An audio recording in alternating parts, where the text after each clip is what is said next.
In the 1960s, farm workers in the United States began to organize and fight for better working conditions. Cesar Chavez, a farm worker turned civil rights activist, famously led this movement. Cronkite News reporter Rachel Fortunato tells us why Chavez's legacy is so important.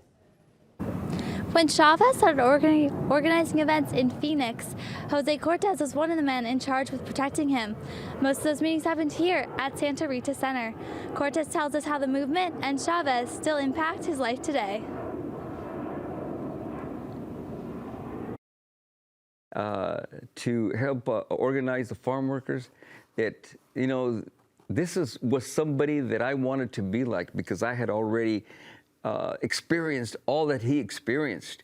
So needless to say, I started going to his meetings, following him, and I became one of his organizers. This was a man who lived a life just like mine. He was poor. He was a migrant farm worker. He had little education. He didn't make it past the 8th grade.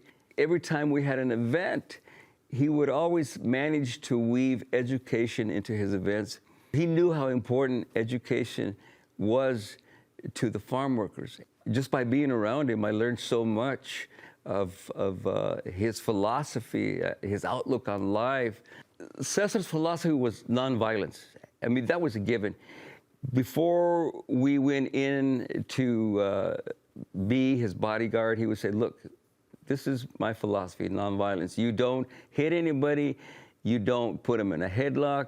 He is definitely a hero because he had the courage to stand up to this huge political and labor machine. And he came up with a saying that said, once the social change has started, it cannot be reversed. You cannot uneducate the people that have learned to read. On Saturday, April 1st, the Center will be hosting a celebration for Chavez's birthday. Along with enjoying great food and music, you're encouraged to bring a book to donate.